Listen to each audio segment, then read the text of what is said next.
संजय जी लगातार हमारे साथ बने हुए हैं, रक्षा विशेषज्ञ भी हैं। सर, जैसे कि गौरव भी जानकारी दे रहे हैं और हम ये बात जानते हैं कि यूक्रेन रशिया का सामना करने के लिए उतनी मजबूती से सक्षम नहीं है। ऐसे में यूक्रेन के सामने अब क्या रास्ता बचता है?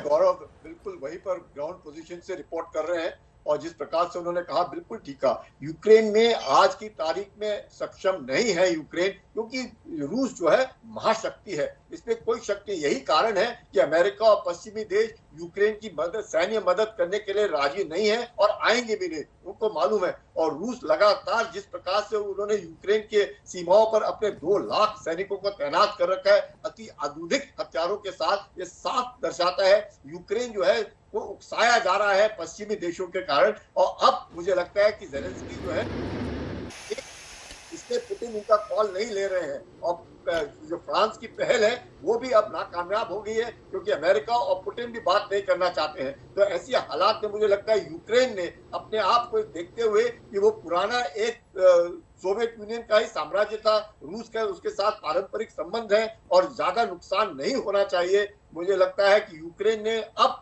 ऐसी हालात में हथियार डाल देने चाहिए, बातचीत करनी चाहिए कूटनीति के द्वारा। नहीं तो डोनबास का जो रीजन है जिसमें शामिल उसके साथ साथ जो है ओडिशा है, मारियोपोल है, ये क्रीमिया के साथ पूरा का पूरा इलाका जिसको नोवा रशिया बोला जाता है वो रूस के हाथ में तकरीबन अगले 48 घंटे में आ जाएगा। ऐसी हालात में मुझे लगता है यूक्रेन ने बातचीत के द्वारा विश्व ने पुतिन के ऊपर अब जबरदस्ती प्रेशर डालने चाहिए कि आप बातचीत करें और ज़ेलेंस्की जो है उन्होंने मान लेना चाहिए कि वो रूस के सामने नहीं कर सकते हैं और नुकसान नहीं होना चाहिए। नहीं तो इतना वैसे ही गरीब देश है, बहुत ज्यादा नुकसान होएगा यूक्रेन का और इसमें कोई शक नहीं है। और आज की तारीख में जो सुरक्षा के जो चिंताएं हैं पुतिन की, उनके ऊपर सबने गौर करना चाहिए। और जो अपना यूक्रेन है वो तालाब में रह करके मगरमच्छ से बैर नहीं कर सकता। बिल्कुल गौरव, एक बड़ी खबर आ रही है, उसके बाद मैं आपसे सवाल लूंगी। बड़ी खबर आपको हम तस्वीरों के जरिए भी बता रहे हैं कि किस तरह से पुतिन ने यूक्रेन में सैन्य कार्रवाई के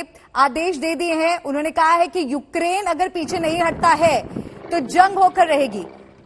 यूक्रेन के खिलाफ एक बड़ी मिलिट्री ऑपरेशन की तैयारी में पुतिन यहां पर नजर आ रहे हैं। रूस का यूक्रेन के खिलाफ सैन्य कार्रवाई का आदेश जा चुका है, युद्ध को लेकर सभी फैसले किए जा चुके हैं। ये पुतिन द्वारा साफ स्पष्ट कर दिया गया है। पुतिन ने यूक्रेनी सेना को धमकी दी है और धमकी देते हुए कहा कि जल्द से जल्द हथियार डाल दें, नहीं तो युद्ध को टाला नहीं जा सकता है। पुतिन ने आगे कहा कि अगर कोई दूसरा देश बीच में आता है तो उसके खिलाफ भी जवाबी कार्रवाई होगी। और इसी से जुड़ा सवाल मेरा गौरव आपसे ये है कि जिस तरह से पुतिन ने ऐलाने जंग तो किया, लेकिन अभी भी ऐसा लग रहा है कि यूक्रेन को वक्त दिया जा रहा है कि वो अपने हथियार डाल दे। What are the possibilities? क्या यूक्रेन अपने हथियार डाल देगा इस स्थिति में? गौरव, जमीनी स्थिति इस समय बेहद गंभीर है मल्लिका, और जैसा मैं आपसे बता रहा था कि रूस के राष्ट्रपति व्लादिमीर पुतिन ने सीधे तौर पर यूक्रेन की सेना को संबोधित किया।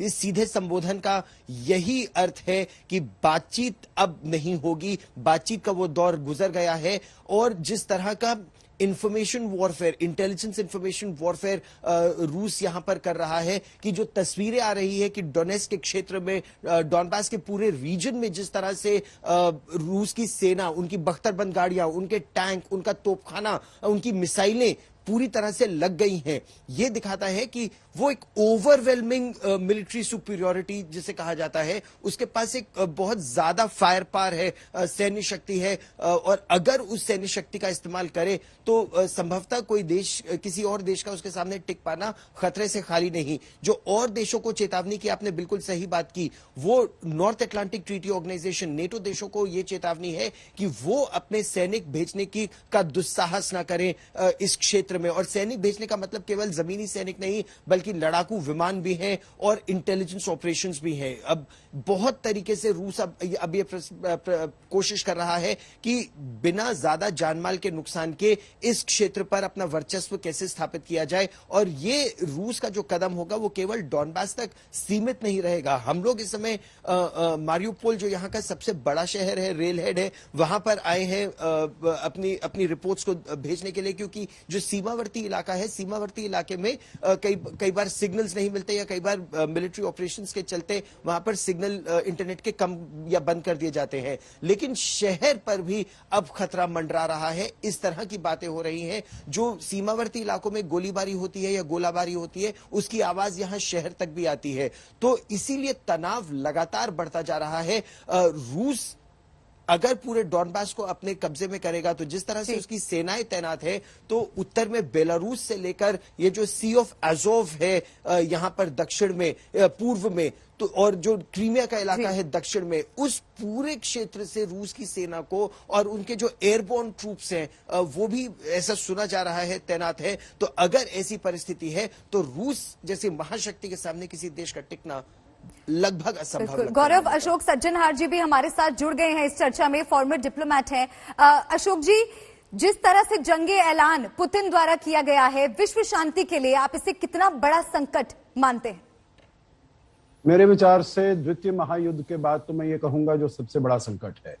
और इस प्रकार की तैयारी तो वहां पर हो रही थी, रूस तैयारी कर रहा था, जो इसने 100,000 वहां पर ट्रूप्स इकट्ठे किए हुए हैं उनके पिछले 5 महीने से।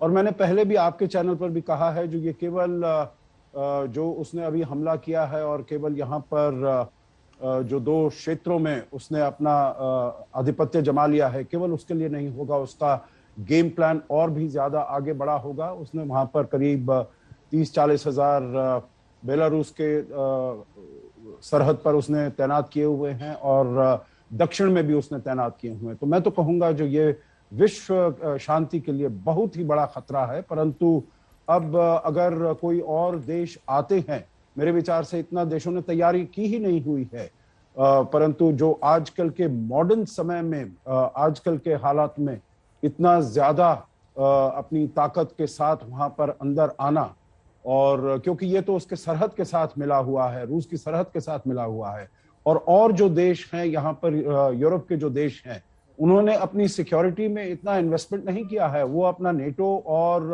अमेरिका का जो पावर है, चाहे वो ग्राउंड फोर्सेस हो, फायर पावर हो, एयर पावर हो, उसी के ऊपर ज्यादा वो निर्भर रहे हैं।